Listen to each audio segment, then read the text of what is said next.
आप सब पर सलामती हो। परवीन शाकिर का लिखा हुआ है, डसने लगे हैं ख्वाब मगर किससे बोलिए।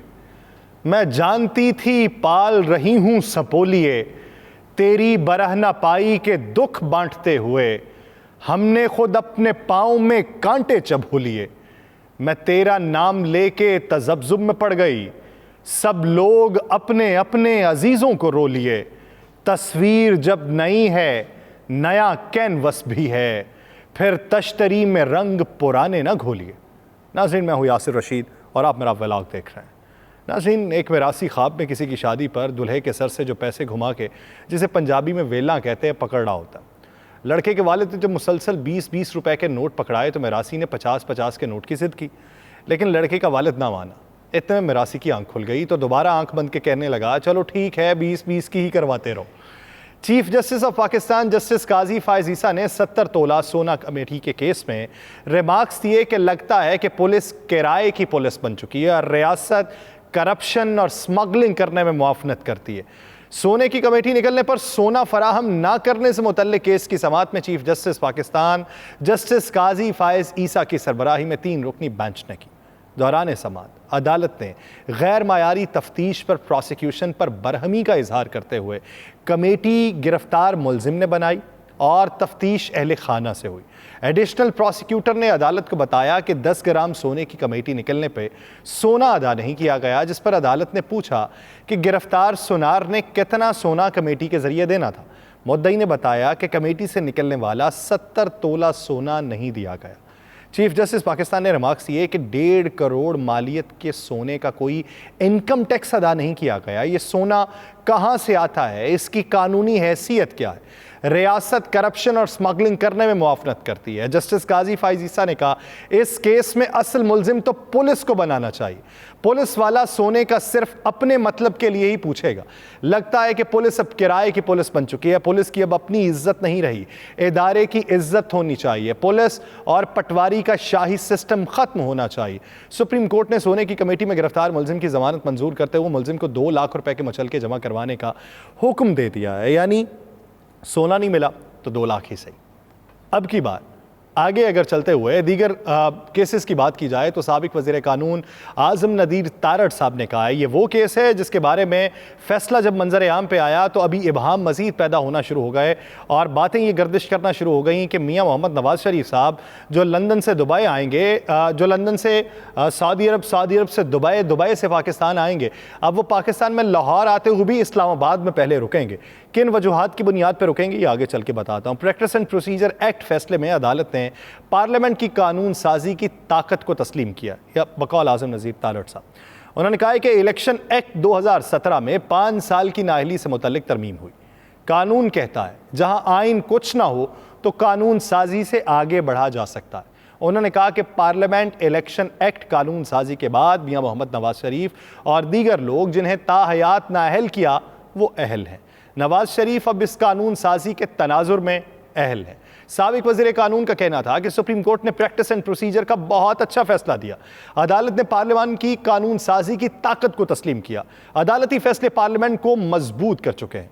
आज़म नज़ीर तारड़ साहब ने कहा कि हम बतौर बार नुमाइंदा और पार्लियामेंट का हिस्सा होने के नाते जजेस तायुनाती का मुतालबा करते हैं। सुप्रीम कोर्ट के साथ सिंध, पेशावर और लाहौर हाई कोर्ट में जजेस की आसामियाँ खाली है, लिहाजा तमाम हाई कोर्ट्स में जजेस की खाली आसामियों पर तायुनाती होनी चाहिए। यहाँ तक अगर बात देखी जाए अहल और नाअहल वाली, ठीक है, सुप्रीम कोर्ट का जो फैसला आया एक भारी अक्सरियत से फैसला आया, लेकिन आप झैली फैसले भी देखें, उन्होंने शिकवार फैसला दिया है कि इस चीज़ को माना, इस चीज़ को रद्द किया, इस चीज़ को माना, इस चीज़ को रद्द किया। यानी वहाँ पे अपील के हक़ के बारे में जो बातचीत हुई है वो अपील का हक माजी में आने वाले केसेस, माजी वाले केसेस पर ही होगा या आने वाले केसेस पे होगा। उधर का फैसला किस तनासुब से है, वो 9-6 के तनासुब से। यानी 9 जजेस ऐसे हैं जिन्होंने ये कहा है कि माजी की अपीलों के ऊपर फैसला नहीं दिया जा सकता, और 6 जजेस ऐसे हैं जिन्होंने कहा है कि उस पर भी दिया जा सकता है, बशमूल चीफ जस्टिस ऑफ पाकिस्तान। लेकिन 9 जजेस का वहाँ पे फैसला अक्सरियती राय के ऊपर मुश्तमिल है। 9 जजेस ने साबिका केसेस के ऊपर अपील का हक नहीं दिया। तो मियाँ साहब को कौन सा कल केस का फैसला सुनने को मिला। मियाँ साहब कभी साबिका केसेस के अंदर आता है। अब नाअहली अगर ख़त्म हुई है तो उस केस के अंदर जहाँ पे उन्होंने अपील में जाना है अपनी सज़ा को ख़त्म करवाने के लिए, वो अपील में किस तरीके से जा सकते हैं कि जब 9 जजेस उन्हें अपील का हक ही नहीं दे रहे, जब वो अपील में नहीं जाएंगे तो उनकी सज़ा ख़त्म नहीं हो रही, जब सज़ा ख़त्म नहीं हो रही तो नाअहली किस तरीके से ख़त्म हो सकती है, या सज़ा याफ्ता शख्स जो है वो अपने कागजात किस तरीके से जमा करवा सकता है। ये वो सवाल है जिसके ऊपर अभी सिर्फ पर्दा ही डाला जा रहा है। इसी के तनाजुर में मियां मोहम्मद नवाज शरीफ जो हैं वो जब वतन वापस आएंगे तो इस चीज़ को खुफिया रखा गया है। अभी तक का प्लान ये बताता है कि मियां मोहम्मद नवाज शरीफ पहले इस्लामाबाद में भी लैंड कर सकते हैं। पहले जो बातें मंजर आम पे आ रही थी वो ये थी कि कनेक्टेड फ्लाइट होगी, इस्लामाबाद में उन्हें उतरना पड़ेगा, वहाँ पर फ्यूल डलवाने के बाद वो फिर लाहौर में आएंगे। ये तो इस तरह है कि जैसे कनाडा से आपने अमेरिका की कनेक्टेड फ्लाइट ले ली है कि आप शारजा से चले, आप पहले कनाडा गए, फिर आपने अमेरिका जाना था तो इसलिए आपको फ्यूल भरवाने के लिए कनाडा में उतरना पड़ा। अब यहां पे बातें ये बताई जा रही हैं कि फ्यूल डलवाने के लिए इस्लामाबाद में भी उतरना पड़ सकता है। और बंदा खुदा का खौफ कर ले कि इस्लामाबाद से लाहौर की फ्लाइट कितनी देर की है, और जो तैयारा है, जेट तैयारा है, वो आ सऊदी अरब से नहीं रहा, वो आ इंग्लैंड से नहीं रहा, वो आ अमेरिका से नहीं रहा, या न्यूजीलैंड के किसी दश से नहीं आ रहा, या आयरलैंड से नहीं किसी से आ रहा, वो उसने दुबई से आना है और दुबई से सीधा लैंड लाहौर में हुआ जा सकता है। लेकिन जो अभी तक का प्लान बताता है, जो बातें मंजर आम पे आ रही हैं वो ये हैं कि इस्लामाबाद में पहले लैंड होंगे, वहाँ पे कुछ मामलात उन्होंने तय करना है कानूनी तौर के ऊपर, अपने वकला से भी मुलाकातें करनी और उसके अलावा भी कुछ और मुलाकातें। उन मुलाकातों के बाद वो लाहौर आने का फैसला करेंगे और लाहौर आके फिर अपनी कैंपेन को आगे बढ़ाएंगे। लेकिन वहाँ पर ये जिन सवालात के ऊपर पर्दा डाला जा रहा है ये अहम सवालात हैं और इसके जवाबात कब मंजर आम पे आएंगे ये उनकी आमद पे ही पता चल सकता है। दूसरी तरफ अगर हालिया इश्यूज़ की बात कर ली जाए, इज़राइल के ऊपर मैंने अपने हर व्लॉग में पिछले गुज़श्ता 5 दिन से 4 दिन से मैं अपने हर व्लॉग में इज़राइल और फ़लस्तीन का तज़किरा करता रहा हूँ और इसका तज़किरा कल को भी ब्रीफली करूँगा। लेकिन यहाँ पे आके एक अहम इशू ये है कि वर्ल्ड कप जारी है और वर्ल्ड कप में पाकिस्तान का मैच परसों के दिन भारत के साथ है और उस मैच को लेके बहुत सारे खदशात भी हैं, तहफ़्फ़ुज़ात भी हैं। पहले पाकिस्तानी जर्नलिस्ट को वीज़े इशू नहीं किए जा रहे थे। ज़ैनब अब्बास वहाँ पे मौजूद थी, उन्हें वहाँ पे थ्रेट मिला और उन्हें सेफ एग्जिट लेके दुबई जाना पड़ा और उनकी एक ट्वीट को बुनियाद बना के वहाँ पे मुकदमा दर्ज कर दिया गया, जो ट्वीट उनकी कई साल पहले की थी। फिर दूसरी बात ये कि बिलाखिर उन्होंने जर्नलिस्ट को वीज़े जारी कर दिए और अब जर्नलिस्ट भी पाकिस्तान से भारत में वर्ल्ड कप देखने के लिए जाएंगे। लेकिन अहमदाबाद में 14 अक्टूबर के पाकिस्तान इंडिया मैच का जहाँ पे बेसब्री से इंतज़ार हो रहा है, वहीं दूसरी जानिब इस मैच के लिए क्रिकेट की तारीख के गैर मामूली सिक्योरिटी के इंतजाम भी किए जा रहे हैं।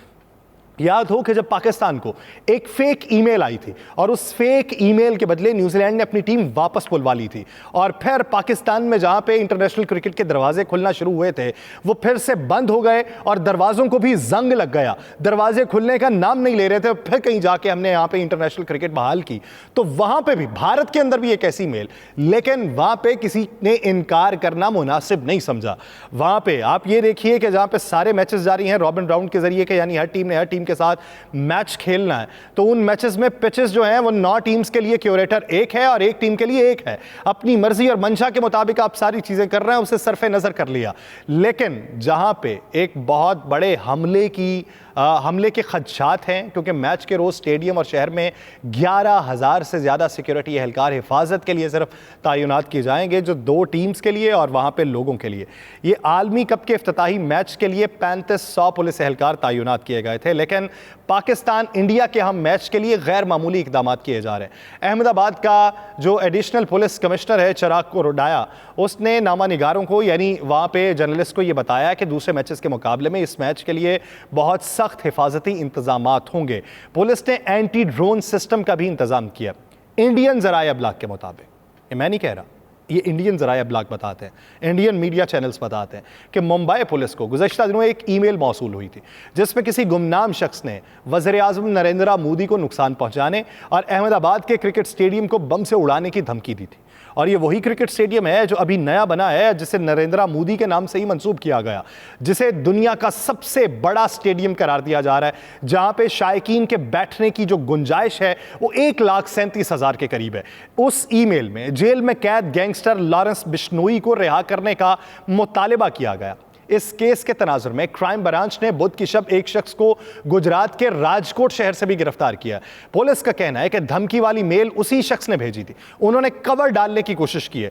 कोराडाया का यह कहना है कि किसी को ईमेल या धमकी से डरने की कोई जरूरत नहीं है। अहमदाबाद पुलिस एक बासलाहियत फोर्स है और शहर में फुल प्रूफ हिफाजती इंतजाम किए जा रहे हैं। हम तो उम्मीद करते हैं कि किसी भी सानहे से बचें। हम ये भी उम्मीद करते हैं खेल को फ़रोग़ मिलना चाहिए। हम ये भी उम्मीद करते हैं कि अगर इंडिया का मैच नहीं हो रहा, किसी और टीम का मैच हो रहा है, तो शायकीन को सपोर्ट करने के लिए वहाँ पे भी लोग जाने चाहिए।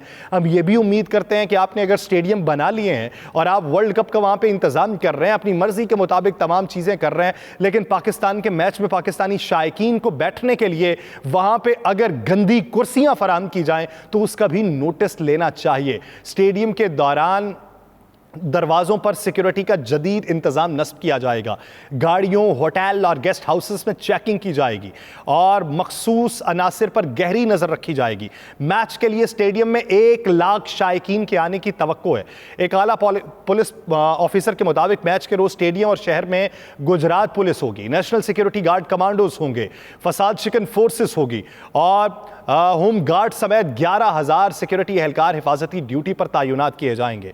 मंगल के रोज़ रियासत गुजरात के वज़ीर आला भूपिंदर पटेल ने रियासत के वज़ीर दाखिला, रियासती पुलिस के सरबराह और दीगर आला पुलिस एहलकारों के साथ सिक्योरिटी के इंतजाम का भी जायज़ा लिया और उन्होंने आला एहलकारों को हिदायत की कि वो इस अहम मैच के खुश असलूबी से इनेकाद के लिए हर मुमकिन इक़दाम करें ताकि कोई नाखुशगवार वाक़या रूनमा हो।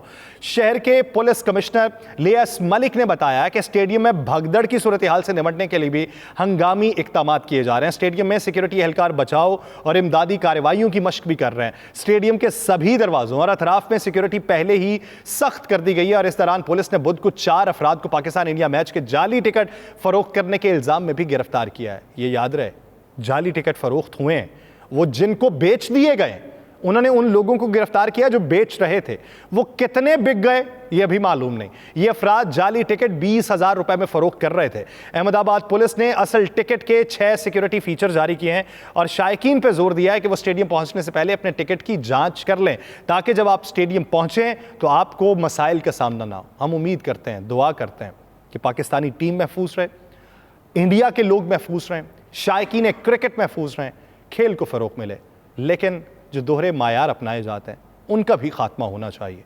अगर ये रिलैक्सेशन इंडिया के लिए मौजूद है और आईसीसी इंडिया को इतना वैक्यूम देता है तो दूसरों को भी देना चाहिए।